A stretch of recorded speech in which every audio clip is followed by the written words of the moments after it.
아까 우리 우테코 가서 진짜 우테케 그 뭐야 테코톡 찍으면 진짜 이럴 거 아니야. 거기서 이렇게 테크토니? 다 녹화됐습니다. 다시 준비해 주세요.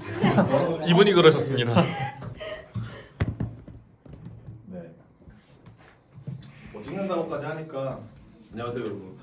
로이입니다. 잘생겼다. 그 오늘 상속 발표를 제가 할 건데 사실 상속이 일단 발표를 하기가 좀 되게 어려웠던 게 말씀드렸지만 상속하고 결국에는 추상 클래스 인터페이스까지 그리고 합성까지도 전체 공부가 다 돼야지 약간 이게 이해가 되는 거여서 각 파트별로 이렇게 부분별로 생각을 해서 하기는 조금 어려움이 있었는데 저도 시간이 많지 않아서 어쩔 수 없이 시간 관계상 나눴습니다. 네. 네, 나눠서 오늘 일단 기본적으로 상속을 제가 좀 준비를 했는데 PPT 자료하고 코드도 제가 뭐 예제 뭐 별건 아니긴 한데 예제 만들어서 작성을 했어요. 근데 예제를 만들어 보니까 확실히 재밌더라고. 재밌어서 완성된 것도 있고 완성이 안 된 것도 있는데 그냥 같이 보여드리겠습니다. 네. 네, 일단 먼저 상속이란 이제 기존의 클래스를 재사용해서 새로운 클래스를 작성하는 것이다라고 되어 있는데 이런 문장들은 다들 아시잖아요. 네. 상속 먼저 치면 항상 이런 게 나오는데 결국 이 재사용이 제가 왜 색칠을 해놨냐면 이 재사용이 결국에는 상위 클래스의 이 중복 로직을 미리 구현해 두고 상속을 통해서 코드를 재사용하는 방법이다. 그래서 이게 is-a 관계라고 하는데 이렇게만 나와 있으면은 저는 사실 이건 잘 이해가 안 됐어요. 왜 저걸 is-a 관계라고 하는지 처음에는 잘 이해가 안 됐었는데 그래서 저걸 문장을 항상 만들어 봅니다. 얘가 상속을 받아도 되는 NG라고 내가 이 관계 클래스 간의 관계를 따져봤을 때 저 문장을 이용해서 예를 들어서 아까 제가 한 것처럼 사람은 코다. 이상하죠? 문장이. 근데 사람은 코를 가지고 있다. 이거는 말이 되잖아요. 네. 결국에는 이 코하고 사람이라는 얘 두 개의 클래스가 있다면 그거는 이제 상속 관계가 아니고 포함 관계라는 거죠. has A 관계는 포함 관계. 그리고 상속 관계는 is A 관계. 그렇게 되기 때문에 뭔가 좀 약간 내가 얘를 상속으로 생각을 할 건지 구현할 건지 이 클래스 간의 관계를 혹은 이제 포함, 합성 같은 말이죠. 워낙 많아가지고 컴포지션 결국 그 관계를 맺어줄 거면 어떻게 해야 되는 건지 저는 이 관계를 좀 문장을 만들어 가면서 항상 좀 생각을 하고 있고 제가 어제 혼자 예제를 작성을 할 때도 저도 헷갈리는 부분은 좀 문장을 만들어서 계속 뭔가 생각을 많이 해봤던 것 같아요. 계속 저희가 미션도 나오고 그런 것들을 구현할 때 심지어 문장이 미션 이렇게 요구사항이 다 적혀 있어도 클래스 간의 관계를 설정하는 게 생각보다 어렵잖아요. 코드 작성은 금방 하는데 뭐 얘하고 얘를 어떻게 뭐 이게 사구속을 시켜야 되는지 뭘 해야 되는 건지 진짜 되게 모를 때가 많아서 저도 그런 데에서 시간을 대부분 다 썼던 것 같고 그래서 좀 상위 클래스의 중복 로직을 구현해 두고 그 상속을 통해서 코드를 재사용하는 방법이다. 여기까지만 봤을 때는 저도 잘 와닿지는 않습니다. 결국 왜 상속이 필요한 건지. 그래서 밑에 내려보면 그 상속의 특징이 나와 있는데 이 하위 클래스는 상위 클래스의 모든 멤버를 상속받아서 확장하는 것이다 라고 써 있는데 사실 여기에 또 색칠이 돼 있는 게 이 생성자하고 초기화 블록이 색깔이 다르잖아요. 생성자는 그러니까 상위 클래스의 생성자는 이 하위 클래스가 상속을 받질 않아요. 그게 이 생성자는 상속을 받지 않고 근데 여기 초기화 블록이라는 게 나와 있는 게 저는 사실 초기화 블록도 그냥 얘 이름만 들어봤었지 초기화 블록을 잘 몰랐습니다. 이게 왜 써야 되는 건지도 모르겠고 잘 써본 적도 없어서 혹시 초기화 블록 아시나요? 초기화 블록이 필드에 값을 주는 거 아닌가요? 비슷합니다. 초기화 블록. 근데 아무튼 생성자하고 초기화 블록 둘 다 상속이 안 된다는 거죠. 하위 클래스에서 상위 클래스의 생성자와 초기화 블록은 그를 제외한 나머지를 모두 상속받아서 확장을 하는 거다. 그렇게 돼 있는데 이 상속의 특징 중에 하나가 상위 클래스가 변경되면 모든 하위 클래스도 같이 변경돼야 된다.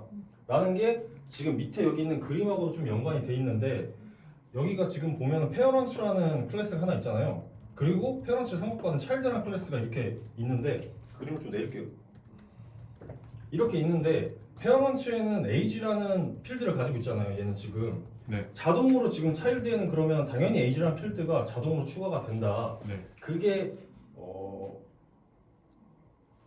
여기하고도 연관이 있는 내용입니다. 제가 따로 쓰지는 않았던 것 같은데 자동으로 아무튼 차일드라는 거는 이 페어런츠를 상속받았기 때문에 age라는 필드는 당연히 가지고 있는 거 그렇게 되고 만약에 이제 페어런트는 당연히 플레이라는 메서드가 없지만 차일드에는 플레이라는 메서드가 있잖아요 지금 이런 것들이 얘가 얘를 상속을 받았는데 부모에는 없는 하이 클래스의 플레이라는 메서드가 이렇게 따로 추가될 수 있다 계속 근데 만약에 여기 페어런츠에 age가 아니고 하나 더 추가된다고 하면 뭐 성별이라고 할까요?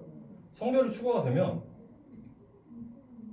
당연히 얘도 같이 변경이 된다 그런 특징을 가지고 있는 게 바로 상속의 특징 중에 하나고 그래서 하위 클래스의 멤버 개수는 조상 클래스보다 항상 같거나 많을 수밖에 없겠죠 조상 클래스보다 많을 수는 없잖아 얘가 그러니까 적을 수는 없잖아 네. 상속을 다 받는데 적을 수는 없으니까 항상 같거나 많다는 사실 당연한 얘기긴 한데 많이 써있길래 같이 써놨습니다 그래서 자바에서는 다중 상속을 허용하지 않는다라고 하는데 이 다중 상속을 허용하지 않는다는 건 알겠는데 왜 허용을 안 하냐 그 부분도 좀 생각을 해봤는데 이게 지금 상태에서는 되게 클래스 관계가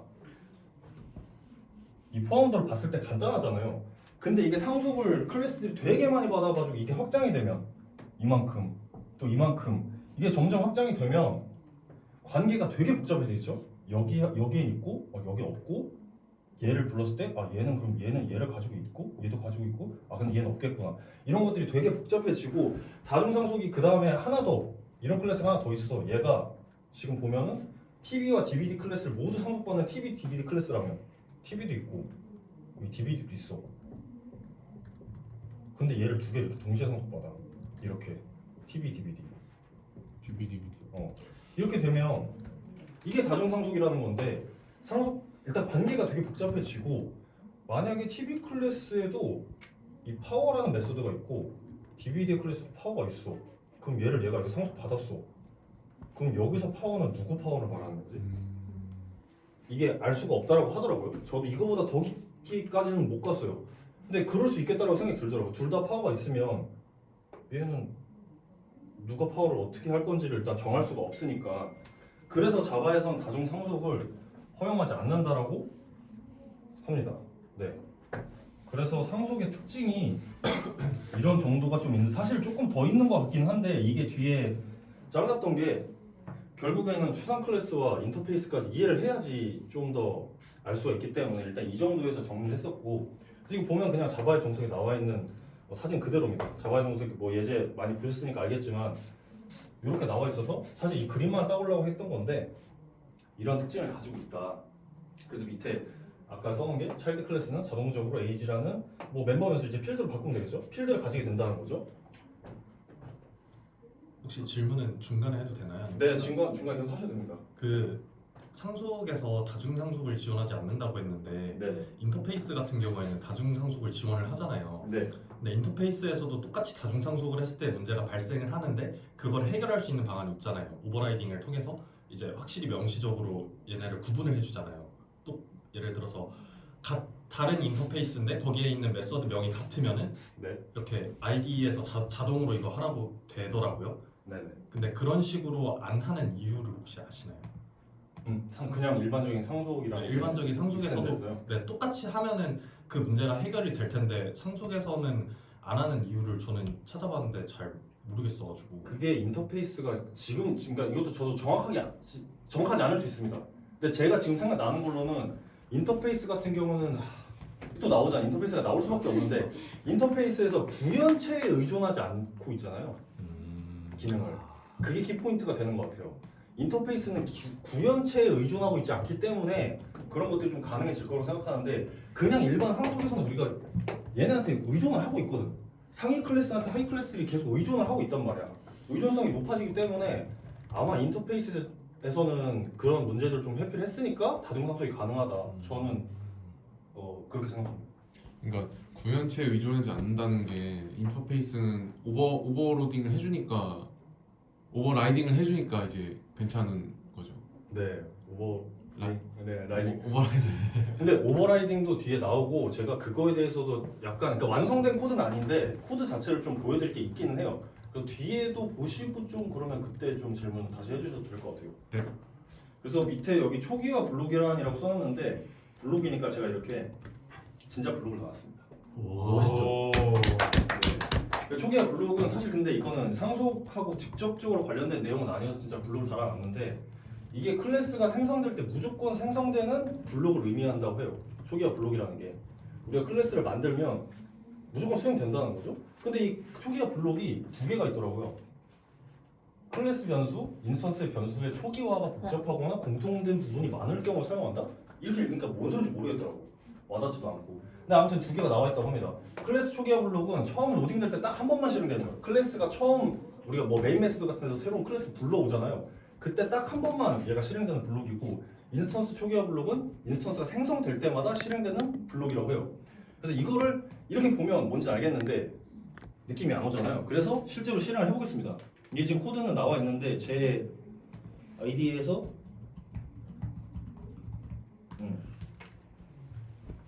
여기 지금 예제 조금 더 잘 보이나? 코드를 좀 키워야 되나?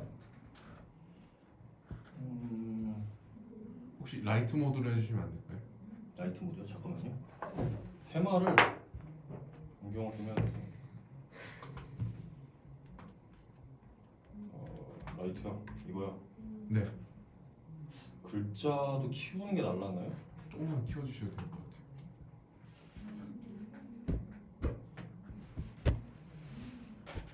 확대할까?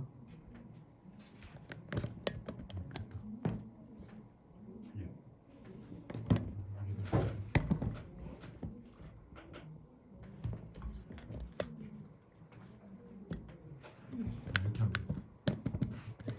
이렇게 하면 살짝 위가 되니까. 아 그런가? 이렇게 하면 돼. 네, 쳐져서 나왔습니다. 이 정도 괜찮으시죠? 네 괜찮습니다. 그래서 지금 보시면 이 지금 이니셜라이제이션 블록이라는 초기화 블록이라는 클래스가 있잖아요. 그래서 얘는 필드를 네임이라는 필드 하나 가지고 있어요. 필드가 하나 있고 거기에 스태틱이라고 나와 있고 프린트를 이렇게 클래스 초기화 블록에 나와 있단 말이죠. 이게 이상하지 않아요, 여러분? 이런 모양 본 적 있어요? 클래스 생성해놓고서 이런 거 쓴 적 없잖아요, 거의. 네. 근데 이게 됩니다. 그리고 그 밑에는 심지어 아무것도 안 적혀 있어. 블록만 두 개 있고 인스턴스 초기화 블록이라고 이렇게 써져 있단 말이에요. 여기가 지금 클래스 어떻게 보면은 나눠져 있는 거죠. 여기가 필드 부분이고 여기가 초기화 블록이라는 거죠. 밑에가 메서드잖아요, 여기가. 그래서 얘를 실행시키면 메인에서 실행을 시켜보면 세 개를 만들 거예요. 처음에는 테스트 하나, 테스트 그냥 아무 번호도 안 붙어 있는 테스트 하나가 생성을 할 거고 그 다음에 2, 3를 생성을 할 거예요. 얘를 실행시키면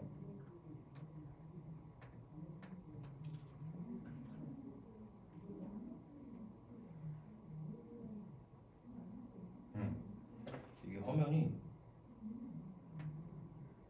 실행 결과가 이래요. 클래스 초기화 블록이 얘 처음에 한번 불러올 때 얘 하나만 생성된 거야. 초기화 블록이 딱 한 번만 실행된 거야. 실제로 보이잖아요. 그리고 우리가 인스턴스를 3개를 만들었잖아요. 인스턴스가 생성될 때마다 초기화 블록이 한 번씩 작동을 했다는 겁니다. 지금 되게 신기하죠. 뭔가 저는 이거 써본 적이 없어서 신기했거든요. 그래서 이런 것들이 아까 말했던 것처럼 다시 돌아가서 다시 여기를 보면 좀 느낌이 달라요. 이걸 한번 보고 나면 변수의 클래스나 인스턴스 변수의 초기화가 복잡하거나 공통된 부분이 많을 경우 이 초기화 블록을 사용할 수 있다. 저렇게 우리가 생성할 때마다 얘를 이용해서 우리가 뭔가 할 수 있다는 거죠. 인스턴스 하나를 생성할 때 무조건 거쳐야 되는 어떤 초기화 작업이 있다. 그럼 우리가 초기화 블록 그때 사용할 수 있다는 거죠. 실제로 본 것처럼. 근데 많이 사용하지는 않는 것 같아요. 제 생각에는. 저도 뭐 프로젝트 몇 개를 하면서 초기화 블록을 이용해서 뭔가를 초기화해본 적이 없거든요. 근데 이런 게 있어서 좀 재미있어서 가져왔습니다. 초기화 블록에 대해서 좀 더 알아보시려면 본인이 직접 예제를 한번 만들어 보시는 걸 추천합니다. 네. 꽤 재밌었어요, 저는.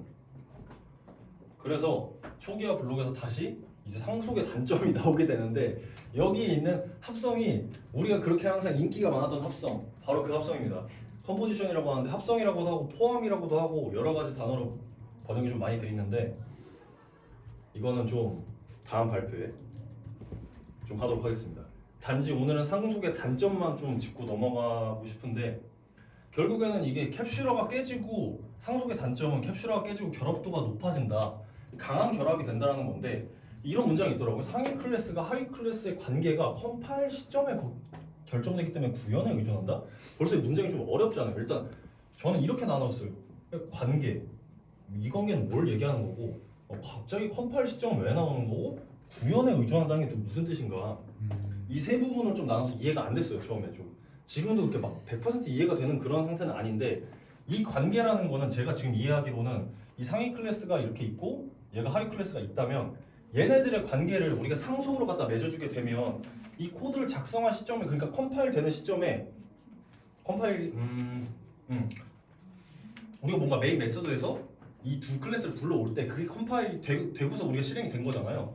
컴파일 시점에 얘네 관계가 이렇게 딱 정해진다는 거야. 얘는 얘를 상속받게 되겠다. 우리 코드로 직접적으로 구현된 게 딱 그 관계를 우리가 정의하고 시작하는 거거든. 그래서 그 관계가 바로 이 관계고 상속 관계라는 거고 그게 컴파일 시점에 결정이 되기 때문에 구현에 의존한다. 저 문장이 제일 어려운 것 같아요. 구현에 의존한다? 약간 뭘 구현한다는 거지? 근데 바로 저 구현이 뒤에 인터페이스에서 또 구현이 되게 중요하게 나옵니다. 저 구현 문제, 구현에 의존한다는 문제를 없애기 위해서 인터페이스를 또 이용할 수가 있는데 그 부분은 조금 더 저 구현에 대한 부분은 인터페이스하고 추상 메서드가 될 때 조금 더 설명을 하도록 할게요. 일단은 지금은 구현에 의존한다는 거. 아무튼 그리고 유연성이 확장성이 떨어진다는 거는 아까도 보셨다시피 부모 클래스에 뭔가 변경이 있어. 그럼 얘도 당연히 변경이 돼야 돼. 근데 만약에 이게 아니고 엄청나게 많은 우리가 복잡한 뭔가 작업을 했어. 여기서 여기 있는 필드를 막 가져오고 막 얘를 계산을 해. 계산을 하는 메서드가 또 있었어 여기에. 그래서 얘를 우리가 로직을 좀 변경했어. 여기다 필드 하나 추가하고 여기다가 얘를 이렇게 더해보자. 이런 게 예를 들어 이 부모 클래스에서 그런 변경이 있었으면 얘는 그걸 상속받았기 때문에 결국에는 다 수정을 해줘야 된다는 거죠. 오버라이드를 하든 뭘 하든 여기선 결국에는 수정을 해줘야 돼. 근데 이게 한 개면 괜찮아. 두 개도 좀 귀찮지만 괜찮아. 그럼 100개가 되면 내가 그럼 하나하나씩 다 들어가고 얘를 수정을 해야 된다는 소리잖아. 그렇기 때문에 유연성과 확장성이 좀 떨어진다. 그래서 하이 클래스 내용이 전부 변경돼야 되기 때문에 상속에 이런 문제점이 있다. 그리고 아까 또 하나님 발표하실 때도 어제 저하고 얘기했을 때인지 발표하실 때인지 모르겠는데 클래스 폭발 문제가 발생할 수 있다는 것도 마찬가지입니다. 네, 이게 필요 이상으로 많은 수의 클래스를 추가해야 되는 문제라고 하는데 이 예시는 제가 다른 블로그 좀 따왔어요. 예를 들어 스테이크라는 클래스가 이렇게 스테이크라는 게 있고 그리고 샐러드 그리고 파스타 이렇게 세 개의 클래스가 있는데 얘네를 가지고 하려면 뭔가 스테이크 플러스 샐러드 이렇게 만들 수도 있고 스테이크하고 그냥 파스타 만들 수도 있고 얘네 셋 다 합칠 수도 있잖아. 그럼 얘네 할 때마다 계속 확장을 해야 되는 거야. 시잘데기 없이 스테이크 with 샐러드 앤 파스타 이런 식으로. 그럼 여기서 파스타가 아니고 여기서 뭐 음료가 하나 더 추가되면 그럼 여기다 메버리지 또 추가할 거야 이렇게 되기 때문에 네네. 그러면 저기서 스테이크 샐러드 파스타는 네네. 뭐 어떤 걸 상속받는? 아 이게 지금 그 예지 코드가 원래는 다른 분 블로그 예지 코드가 설명이 돼 있어요. 네. 근데 이제 그건 제가 밑에 링크를 넣어놨습니다. 네. 왜냐면 그걸 통째로 또 가져오게 되면은 뭐 의미도 없는 것 같고 그건 따로 이제 조금 더 보시는 게 나을 것 같아서 그 코드는 이제 제가 그 밑에 참전 블로그는 있어요. 거기 보시면은 이게 조금 더 이해가 되실 거예요. 네. 그래서 아무튼 그냥 말로는 여기에 만약에 음료가 추가된다면 여기도 뭔가 엄청난 또 클래스들 추가하게 되고 또 음료에다가 또 사이드 음료가 나오고 막 그렇게 되면 이제 클래스명이 한 여기까지 갈 것 같은데 그래서 너무 필요 이상으로 많은 수의 클래스를 또 추가해야 되는 문제가 발생할 수도 있다. 그게 바로 이제 상속의 단점이라고 꼽히는 건데 그래서 그 단점을 보완을 하고자 합성이라는 걸 사용하게 되는데 그럼 얘는 무조건 좋냐?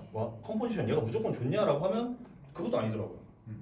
합성도 단점을 가지고 있긴 하지만 상속의 많은 이런 부분들의 단점을 좀 상쇄할 수 있는 장점을 가지고 있기 때문에 계속 합성 혹은 포함 아무튼 컴포지션을 이용하라고 하고 있습니다. 저 궁금한 게 있습니다. 네네. 그 캡슐러가 깨지고 결합도가 높아지면서 상위 클래스와 하위 클래스의 관계가 컴파일 시점에 결정된다죠 문장에서 네네. 관계라는 게 상속이라는 관계인지 아니면 뭐 합성도 관계가 되고 뭐 인터페이스도 이런 클래스 간의 관계고 관계라는 게 정확히 잘 이해. 두 클래스 간의 관계라고 생각하시면 돼요. 그러니까 상속에서만 얘네가 그 관계라는 게 결정되는 게 아니고 상속에는 되게 약간 이렇게 고정적인 관계로 결정이 된다면 인터페이스 같은 경우는 결국엔 구현체를 선택하면서 이 관계가 좀 약간 유동적이게 저는 그렇게 이해했습니다. 이 관계라는 거는 상속에서만의 관계는 말하는 게 아닌 것 같아요. 모든 뭔가 클래스 간의 관계, 그게 합성이든 뭐 인터페이스든 상속이든 어떤 관계든지. 근데 그 관계가 상속은 컴파일 시점에 결정이 되고 구현에 의존된다. 그러면 이렇게 다른 관계는 실행하면서 이제 예를 들어 디버깅을 하면 하나하나씩 넘어가잖아요. 네네. 그렇게 넘어가면서 관계가 결정된다는 건가요? 다른 것들은? 제가 그 부분은 되게 좀 날카로운 질문이긴 한데 제가 뒤에 다른 이 합성에 관련돼서 좀 저 관계, 컴파일 시점에 대해서도 좀 제가 공부를 하겠습니다. 지금은 제 생각에는 관계가 컴파일이 끝나고 나서도 변경되는 관계가 있는지가 좀 저도 의문이긴 하거든요. 본 적이 없는 것 같아서 보통 근데 그럴 수도 있을 것 같아요. 만약 그 인터페이스 된다면 어떤 결과를 갖다가 우리가 인터페이스를 이렇게 구현해놓고 선언을 해놓잖아요. 그리고 우리가 뭔가 그 구현체를 실제로 인풀을 했어.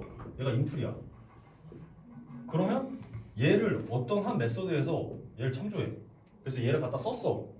그 다음에 얘를 바꿔버리면 이 구현체를 딴 걸로 바꿔버리면 이게 컴파일 시점이 일어나면 컴파일 이후에 실행되면서 한번 쓰고 얘를 갖다 교체해버린 거야. 그럼 얘 관계가 변경될 거 아니야. 이런 게 있을 수도 있지 않을까? 라는 생각이 듭니다. 저 자세히는 모르겠어요. 있을 수도 있을 것 같아. 얘가 교체될 수가 있기 때문에. 근데 상속은 그게 안 되죠. 그렇죠. 무조건 고정돼 있으니까 교체가 안 되죠, 당연히.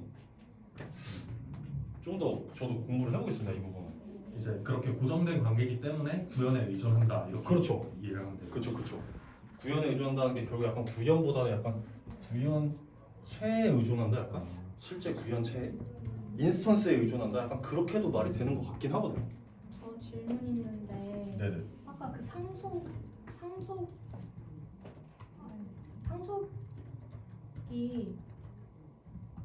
죄송해요. 아까 그 위에 잠깐만 네네네. 보여주세요. 상속에서 여기서 그 컴파일 뭐 있지 않나요? 방금 했던 게 방금도 컴파일 아니었나요? 그 상속에서 뭔가 그 여기 지금 관계생 여기 말씀하시는 거 컴파일 네, 시점. 컴파일 시점 이거 죄송합니다. 이게 혹시 여기 있는 이 문장이 컴파일 타임 의존성 이거 말씀하시는 건가요? 다시 한번 말씀해 주세요. 컴파일 타임 의존성? 컴파일 타임 의존성이요? 네. 네, 맞는 것 같아요. 근데 이게 저도 질문을 하고 싶은데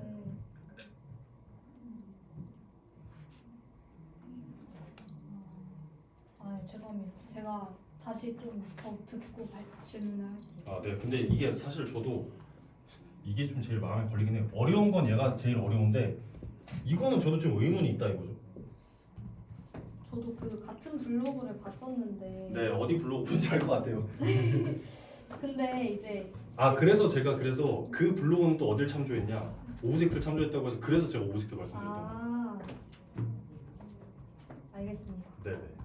저도 저 부분은 조금 어려워서. 그래서 상속의 단점은 이렇게 있고 좀 약간 가벼운 내용입니다 이제. 왜냐면 또 기본적으로 알고 넘어가야 될 내용들 좀 있어서 그 다음에 이제 오브젝트 클래스라는 게 있는데 갑자기 상속을 얘기하는데 왜 오브젝트 클래스가 나오냐라고 생각을 하실 수도 있는데 모든 클래스는 오브젝트 클래스를 상속받아요. 밑에 코드 보시면 예를 들어서 제가 만든 카 클래스 있잖아요. 얘가 사실은 익스텐스 오브젝트를 하고 있는 겁니다. 컴파일러가 자동으로 추가를 해주는 거죠. 우리가 했던 것처럼. 그래서 우리가 막 toString이나 equal 메소드 사용할 수 있거든요. 우리가 어떤 클래스를 만들어도 toString, equal 메소드 오버라이드 할 수 있잖아요. 그게 바로 이게 이 상위 클래스인 오브젝트 클래스에 정의가 되어 있습니다. 그 메소드들이. 그래서 밑에 있는 하위에 있는 메소드를 전부 다 할 수 있게 이미 만들어 놨기 때문에 상속 관계가 내가 어떤 클래스를 만들고 예를 들어서 여기가 카죠? 얘는 오브젝트를 참조합니다. 상속을 이렇게 봤죠? 얘가 만약에 카가 있어서 바퀴가 있다. 이런 식으로 약간 계층도가 이렇게 그려지기 때문에 우리가 어떤 클래스를 만들어도 사실 여기서부터 시작을 하는 거죠. 무조건 오브젝트를 항상 상속받을 수밖에 없는 그런 구조를 가지고 있다. 그래서 오브젝트 클래스가 모든 클래스의 최상위에 위치해 있다라는 게 이 오브젝트 클래스의 필요성이죠. 우리는 어떤 클래스 만들어도 오브젝트를 상속받고 있으니까. 그래서 밑에 오버라이딩이 있습니다. 그래서 이제 오버라이딩이 상위 클래스에서 상속받은 메서드를 그 클래스의 필요에 맞게 재정의 하는 것이다. 재정의. 이해가 잘 가시나요? 저 문장으로? 네. 네. 그래서 자동 클래스의 필요에 맞게 재정의 하는 게 오버라이딩입니다. 밑에 코드를 보시면 그래서 오버라이딩에 조건이 있어요. 조건이 상위 클래스에서 선언된 메서드의 선언부가 동일해야 된다고 하는데 이 선언부 네 이 부분이죠. 우리 퍼블릭을 쓰든 접근 제어자를 쓰든 뭘 하든 이 선언된 부분이죠. 매개 변수, 접근 제어자, 클래스 이름 이 모든 게 다 동일해야 됩니다. 일단 첫 번째로 동일해야지 오버라이딩이 되고요. 두 번째로 그 상위 클래스 선언된 접근 제어자보다 더 좁은 범위로 변경을 할 수가 없다. 그게 어떻게 보면 당연하다고 생각이 좀 드시나요? 네. 더 좁은 범위로 변경을 할 수가 없다. 그리고 상위 클래스 선언된 예외보다 더 많은 수의 예외를 추가할 수 없다라고 나와 있는데 아직 예외가 잘 뭔지 모르시는 분들도 계실 것 같아서 예외는 또 예외를 다루면 너무 많아지기 때문에 아무튼 선언된 예외보다 더 많은 수의 예외를 추가할 수가 없다. 아마 알파카는 알겠죠? 어떤 예외가 있는지. 널 포인트 익셉션도 있고 우리 일리걸 아규먼트 익셉션도 있고 여러 가지 예외가 있는데 그 예외들이 만약에 상위 클래스에서 하나의 예외를 추가를 했어. 여기가 널 포인트 익셉션이야. 널. 근데 얘를 오버라이드 했어.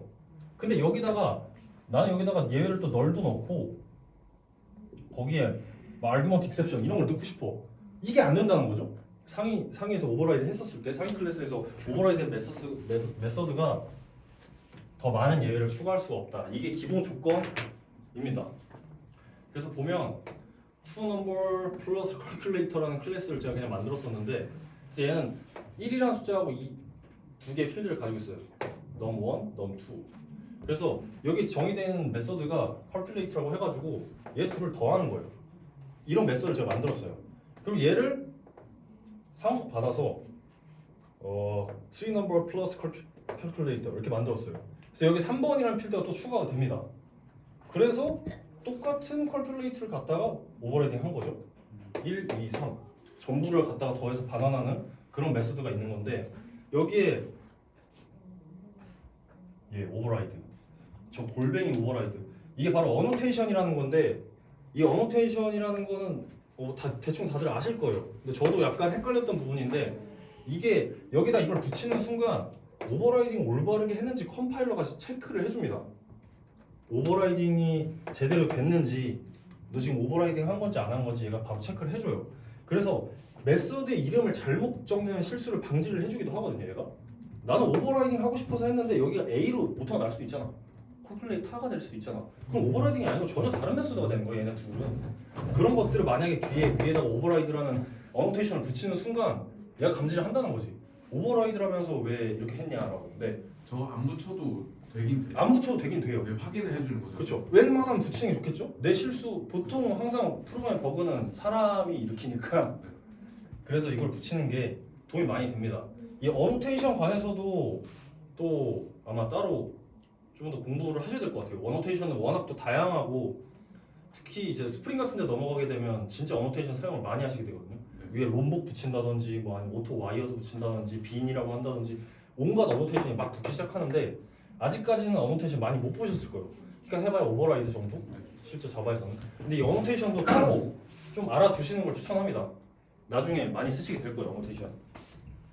그래서 이 오버라이딩의 조건과 실제적인 예시 코드는 그런데 아까도 있었지만 오버라이딩하고 오버로딩 가끔 헷갈릴 때가 있단 말이죠. 우리가 알고는 있는데 그래서 오버라이딩은 상위 클래스의 메서드를 재정의하는 거고 오버로딩은 새로운 메서드를 정의하는 거란 거죠. 완전 다른. 전혀 다른 거죠. 뭐 단골 질문이다. 뭐 기술 면접에서도 사실 이 정도 질문은 귀여운 수준이니까. 근데 아무튼 그래서 퀴즈를 준비했습니다, 여러분. 자, 클래스 카가 있어요. 메이크 카라는 메서드가 하나 있습니다. 자, 얘 뭐예요? 이 메서드 어떻게 되는 거예요? 얘가 지금 저 뒤에다가 제가 어제 피곤해서 못 붙였는데 이거 상속받는 겁니다. 네. 이렇게 뒤에 익스텐드 못 붙인 거예요. 얘, 저거는 이 메서드는 뭐예요? 오버라이딩 아닌가요? 얘 오버라이딩이에요? 아니다. 아닐 것 같아요. 왜냐면 저 뒤에 죄송해요. 뭐 따로 된 게 없잖아요. 추가로. 저는 오버라이딩도 아니고 오버로딩도 아니고 저는 오버라이딩 같습니다. 오버라이딩. 어쨌든 뭐죠? 동일하게 제정이 뭐죠 됐으니까. 그러면? 그냥 메서드인가요? 오버로딩도 아니고 오버라이딩도 아닌 그냥 메서드다? 저는 카에 메이크 카를 불러오지 않을까요? 아닌가요? 답이 세 가지예요. 오버로딩, 오버라이딩, 아무것도 아닌. 그냥 진짜 그냥 뭐죠? 다른 분들은 얘부터 말씀해보세요. 오버로딩. 얘는 오버로딩이요? 네, 알겠습니다. 그다음 저도 오버로드. 얘 오버로딩. 여기 오버로딩은 새로운 메소드를 정의하는 걸로 돼 있죠. 근데 이렇게 또 써놓으니까 사실 제가 이 안에 들어갈 멘트가 좀 너무 애매했어. 그냥 새로운 메소드 정의하는 게 오버로딩이라고 하면 뭔가 잘못 이해할 수도 있을 것 같거든 저게. 근데 써놓긴 써놨는데 아무튼 라이딩. 보면 일단 메소드 명이 똑같죠. 똑같잖아요. 밑에 구현 안 된 것도 똑같잖아요. 오버라이딩인가요? 오버라이딩이죠. 상위 클래스 거 그대로 갖고 왔잖아요. 위에 사실 어노테이션 일부러 안 붙인 거죠. 오버라이드 이렇게 돼 있을 텐데 오버라이드 돼 있을 텐데 안 붙인 거고 밑에 그런 퍼블릭 보이드 메이크 카 얘는 뭐야? 쟤는 로딩. 오버 라이딩. 오버라이딩이잖아요. 얘 오버라이딩이에요? 네. 메이크. 매개 변수가 그러니까 매개 변수를 추가한 오버라이딩 아닌가요? 음, 파라미터를 추가한. 그렇구나. 오버라이딩 두 분이시고 오버로딩도 두 번이신가요? 아니야. 저도 라이딩 안 해요. 오버라이딩 세 명. 빨리 결정하세요. 그냥 로딩 할래요. 오버로딩이요? 네. 오버로딩입니다. 어떻게? 왜 이렇게 헷갈리지? 알아서 잡는데 왜?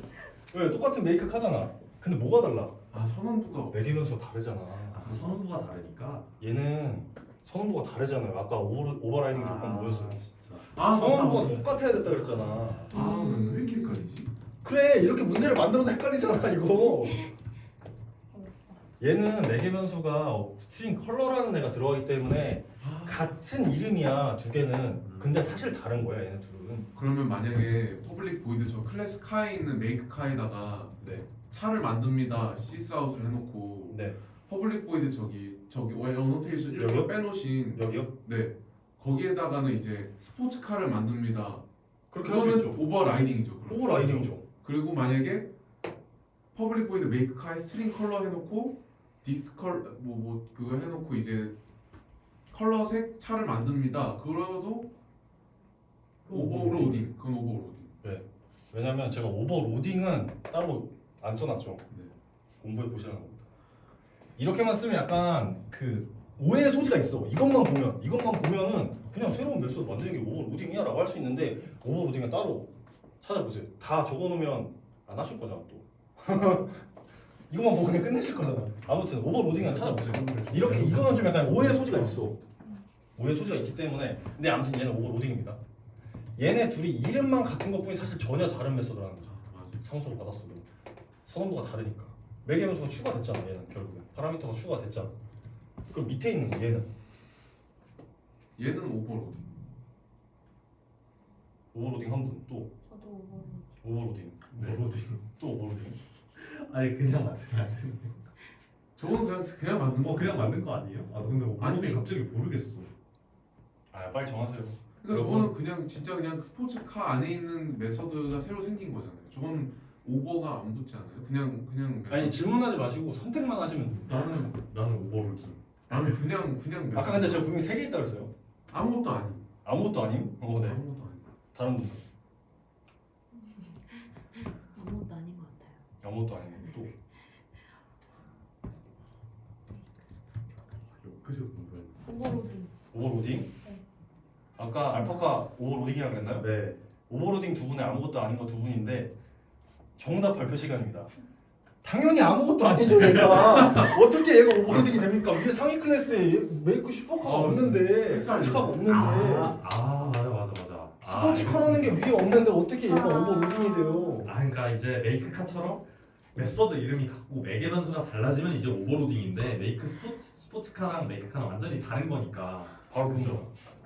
그리고 전혀 다른 거지 위에 없으니까. 왜 시리가 아니야? 그리고 만약에 퍼블릭 보이드 메이크 카에 그냥 차 만듭니다 했고 저기 스포츠카에 있는 메이크 카에는 스포츠 차를 만듭니다. 그거는 오버라이딩이잖아요. 잠깐만 다시 네, 한번 맞아요. 말씀해 주세요. 그 클래스 카에 있는 메이크 카에는 그냥 차를 네, 만듭니다. 여기 차를 만듭니다. 그리고 스포츠 카에 있는 메이크 카에 스포츠 차를 만듭니다. 네. 저거는 오버라이딩이죠. 그거 말고 위에요? 위에 위에요? 위에요? 그 이 위에? 네네 그건 오버라이딩이죠. 만약에 그렇게 해서 만약에 프린트 되는 것만 다르면 당연히 오버라이딩이죠. 오버라이딩인 거고. 같잖아요. 네. 그대로 썼잖아. 근데 구현은 다르잖아. 그러니까. 그럼 만약에 그 똑같이 저기 클래스 카에 있는 메이크 카에 차를 만듭니다고 퍼블릭 보이드 메이크 카에 스링 컬러 매개 변수로 받는 거에 컬러색 차를 만듭니다. 그건 오버로딩인 거죠. 두 개가 이름만 같이 전혀 다른 거니까 네, 오버로딩 맞죠? 오버로딩인 거. 당연히. 이해했습니다. 얘 둘이 다른 거예요. 아예. 달라지는 성함도가 달라지는 순간 오버라이딩이 할 수가 없습니다. 재정의 하는 게 아니에요. 애당 들어오는 게 다른데 어떻게 재정의를 해요? 네. 얘는 아무것도 안 들어오고 얘는 뭐가 들어오는데 얘가 얘를 재정의한다고? 말이 안 되잖아 그게. 네. 마지막에 이거 뭐예요? 얘는 또 뭡니까? 저거는 오버라이딩 아닌가요? 메이크 스포츠카 아니다. 저 오버로딩이다. 그러니까 자 오버라이딩을 하려고 하면은 우리가 위에를 보면 돼. 맞아. 위에 이런 게 없는데 오버라이딩 일단 될 수가 없죠 얘는. 근데 얘 또 스트링 컬러란 말이야. 또 들어가 있단 말이야. 오버로딩이죠. 아무것도 얘는 안 그럼 뭘 오버로딩해요? 아니야. 얘는 어디서 오버로딩하고 같은 있는 거야? 클래스 내에서 같은 클래스 내에서도 오버로딩이잖아요. 아. 정답이요. 바로 얘는 얘를 오버로딩한 거 몰라서. 음. 네. 둘이 이름 같은데 매개 변수가 있기 때문에 같은 클래스에서도 이렇게 오버로딩 할 수 있다. 이해돼. 네. 이 차이가 있기 때문에 저렇게 헷갈려 하시는 분들이 많을 것 같았어 나는. 어려워. 이걸 만들면서. 저 아무것도 아닌 두 개 웃기네.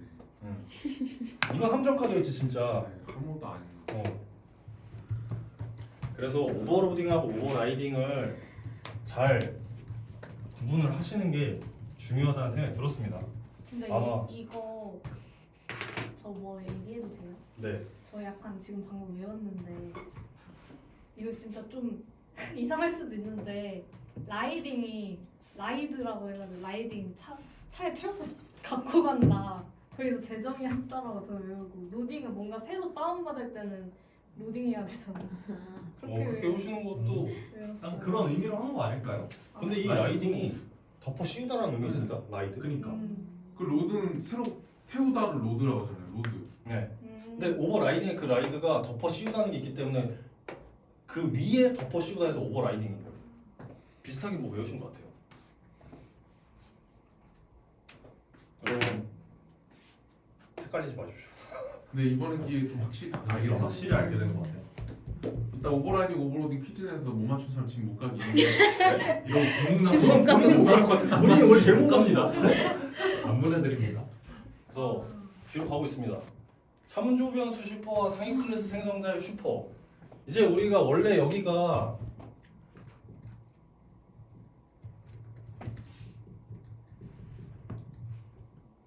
이거랑 똑같죠? 이것만 바뀌었죠 지금? 디스가 슈퍼로 바뀌었고 디스 가로 표시가 슈퍼 가로 표시로 바뀌었어요. 거의 비슷하다고 보시면 돼요. 두 개가. 얘네 둘을 알고 있으면 얘네 둘도 어떻게 사용되는지 아실 거예요. 슈퍼는 결국엔 참조 변수를 말하는 거예요. 그리고 슈퍼 얘는 상위 클래스의 생성자를 말하는 겁니다. 밑에 예제 코드가 있는데 이것도 실행을 시켜볼 수 있어요. 이것도 있기 때문에 저도 올려주세요. 어디 갔어? 어디 있더라? 이런 거. 일단 클래스를 보시면 코드스쿼드라는 클래스가 있습니다. 여기에 스트링 알파카가 있네요. 넘버 1으로. 물론 이거 랜덤입니다. 제가 생각하는 대로 번호 매긴 거 아니에요. 역시 그래서 2번 하나 3번 파이예요. 그래서 코드스쿼드는 이 세 개의 필드를 가지고 있는 거죠.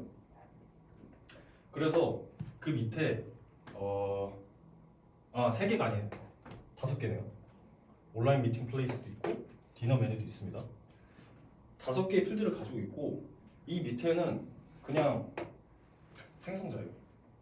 얘가 들어왔을 때 보시면 알겠지만 생성자가 2개인데 얘가 지금 이 클래스가 기본 코드 스쿼드 클래스가 이렇게 구성이 돼 있어요. 근데 얘를 상속을 받을 겁니다. 팀4라는 데서 코드 스쿼드를 익스텐드 할 거예요. 상속 받을 거예요. 그래서 여기는 똑같이 필드가 넘버1 로이가 되죠. 넘버2는 고건이 되겠습니다. 가서 없어졌다. 네. 중의적이죠. 제가 지었습니다. 고건인데. 그래서 그 다음에 여기 똑같이 온라인 미팅 플레이스가 있고. 저는 오프라인이에요. 아 오프라인 있어요. 그래서 아무튼 여기도 똑같이 생성자가 있는데 여기에는 밑에 프린트가 따로 있어요. 그래서 디스 보시면은 여기 디스의 넘버 1을 가져오고 슈퍼의 넘버 1을 가져오고 디스 넘버 2, 슈퍼 넘버 2, 슈퍼 넘버 3 이런 식으로 있단 말이죠. 이게 실제로 어떻게 작동을 하냐면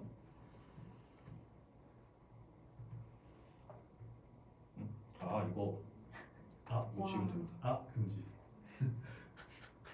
그래서 지금 메인에서 어떻게 얘를 넣어줄 거냐면 온라인 미팅 플레이스는 궤도고 이거는 저 수정을 하고 싶은데 아무튼 강남 분명히 들어가 있어요. 아싸. 여기는 신촌입니다. 온라인 미팅 플레이스는 그게 팀4라는 클래스를 가지고 팀4의 이 슬래시 1이라는 인스턴스를 생성을 하는 거죠. 그리고 얘를 찍어볼 거예요. 그 다음에 똑같이 팀4라는 거 가지고 팀2라는 인스턴스를 만들 건데 똑같이 들어가고 있어요 지금. 그래서 얘를 갖다가 또 찍어 볼 건데 실제로 실행을 하면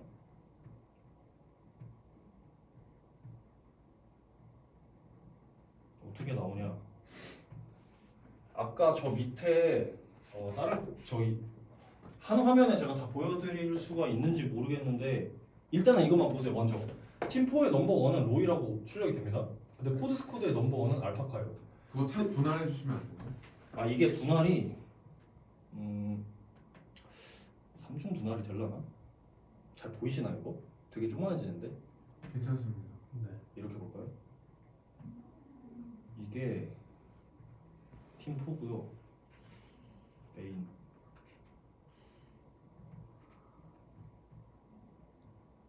이렇게 나와 있어요. 이 정도 보시면 되려나? 네. 그래서 저 밑에 이 프린트가 생성이 된 게 프린트 메서드가 뭐라고 되어 있냐면 디스의 넘버 1을 찍었기 때문에 우리가 똑같이 아까 메인에서 팀4라는 애를 인스턴스를 했잖아요. 팀4 가지고. 그렇기 때문에 디스의 넘버 1은 내 자신 객체를 말하는 거야. 분명히 똑같이 필드가 넘버 1이라는 게 있었어. 근데 디스의 넘버 1을 찍었기 때문에 내가 생성될 때 있었던 디스의 넘버 1은 결국엔 얘라는 거죠. 팀4의 넘버 1은 로이라는 거야. 그래서 그 얘가 먼저 찍힌 거고. 근데 그럼 슈퍼의 넘버 1은 얘를 상속받은 상위 클래스의 넘버 1을 찍으니까 당연히 알파카가 나오죠 여기. 이렇게 지칭하는 건 말이죠. 그래서 아까 얘가 처음에 나왔던 이 디스와 이 슈퍼입니다. 지금 이게 얘가 얘고 얘가 얘인 거야. 무슨 소린지 혹시 이해가 좀 되시나요? 네. 그래서 실제로 이런 식으로 결과가 나오게 된다는 겁니다. 그래서 보시면 저 디스하고 그게 있는데 생성자에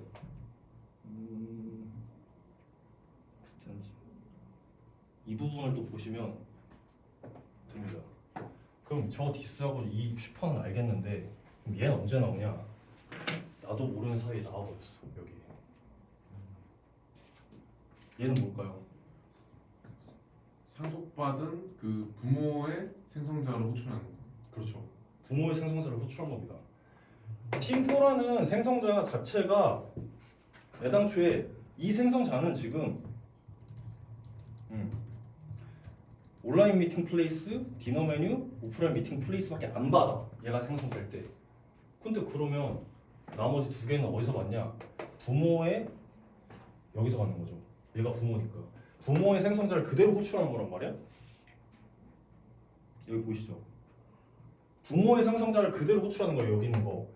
얘 팀4라는 애가 생성이 될 때 먼저 부모의 생성자를 이렇게 데려와. 그래서 그게 내 필드가 돼. 필드 값이. 그리고 내가 받는 나머지 값들은 이렇게 들어와서 얘가 이렇게 가는 거야. 이해가 좀 되시나요? 네. 네.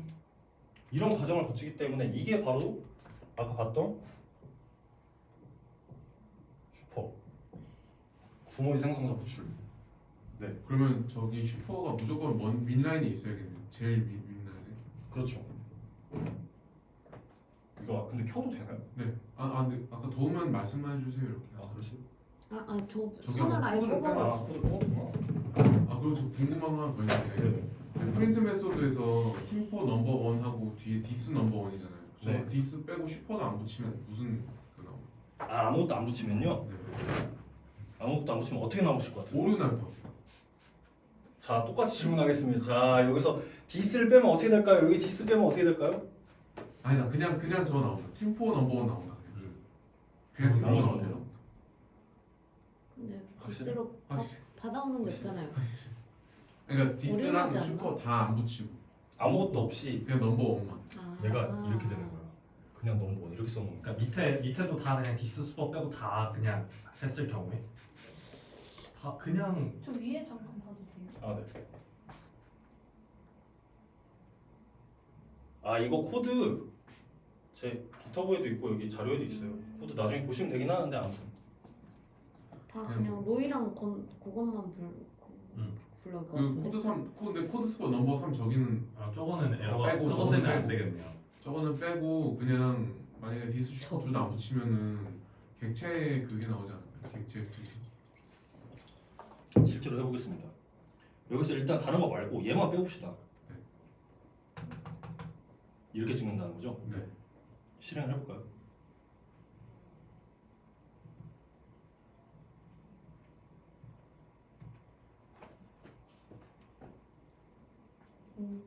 객체 당연히 똑같이 나옵니다. 왜냐하면 우리가 디스를 쓰는 이유를 다시 한번 생각해보세요. 디스를 왜 쓰는데? 우리 객체 우리 거. 나 자신을 지칭하려고 디스를 쓰는 거잖아. 근데 안 쓴다고 뭐 문제가 발생하나? 당연히 나는 내 자신도 불러오지 넘버 원이라고 하니까 설마 얘가 여기 가서 얘 거 불러오진 않을 거 아니야, 부모 거를. 근데 그걸 더 명확하게 해주려고 디스를 쓰는 거잖아, 결국엔. 내 자신을 지칭한다는 걸 명확하게 알려주기 위해서 디스를 쓰는 거잖아, 결국엔. 그렇기 때문에 당연히 값은 변화가 없죠. 그럼 슈퍼를 빼면 로이가 나와요? 알파카 대신에? 그쵸. 그쵸. 근데 얘는 지금 부모의 넘버원을 데리고 와라라고 하는 거고 만약에 여기서 슈퍼가 빠진다? 그럼 내 넘버원을 데리고 오겠지. 이해됐습니다. 그러면 맨 마지막에 슈퍼점 넘버 3 네. 슈퍼를 없애면은 그럼 오류나요? 그쵸. 넘버 3가 넘버 3가 없으니까. 그렇죠. 그쵸. 부모가 없으니까 실제로 한번 지워볼까요? 이렇게 애들이 많입니다, 여러분. 다 해설이 많습니다. 맞습니다. 이거 실행하면 어떻게 될까? 빨간 쪽지 네? 화이가 나왔는데? 어떻게 알아? 나 상속 받았으니까 당연히 가지고 있구나. 그러네. 상속이지. 아니 느린데 알아채겠네 맨날 느린데 알아채. 나 상속 받았지. 그러네. 당연히 여러분 상속이라는 거 까먹고 있으면 안 잠깐만, 됩니다. 상속이라는 얘 상속 걸 받았잖아. 또. 그러네. 근데 상속 받았는데 넘버원이 그럼 두 개가 있는 거잖아요. 그렇지만 그걸 또 이제 슈퍼랑 디스로 굳이 나눠서 해야지. 해야 되는 건데 근데 그 이유가 저 넘버원이 선언이 되면 가장 가까운 데서 찾기 때문에 그런 거 아닌가? 그 생성자에 디스하는 것처럼 어. 그렇지 그런 건가 보다. 둘이 잘 맞으시는 것 같아요. 좀 이게 지금 당장 코드가 좀 많고 복잡해가지고 한 번에 이해가 안 되실 수도 있어요. 근데 어차피 발표 자료 있기 때문에 나중에 뭐 코드 복붙이라도 그대로 들어갈 거면 패키지만 변경하면 되거든요. 이게 본인 컴퓨터에서 좀 돌려보시면서 추가적으로 공부를 하실 거면 그냥 그렇게 하셔도 될 것 같고 이런 것들이 있다. 그래서 여기까지 배웠을 때는 상속에 뭔가 우리가 뒤에 갔을 때 추상 클래스하고 인터페이스를 어떻게 좀 더 이해할 수 있는 기본적인 거였습니다. 다 디스, 슈퍼 이런 것들, 오브젝트. 그래서 대부분의 예제는 거의 다 끝이 났고 이게 원래 발표의 끝이에요. 근데 이제 아까 제가 했던 게 미완성된 게 있기는 해요. 얘가 어떻게 되는지. 근데 얘는 제가 앉아서 보여줄게요. 이건 좀 패드 만져야 돼가지고. 그게 뭐죠? 아, 그 초기화 블록인가요?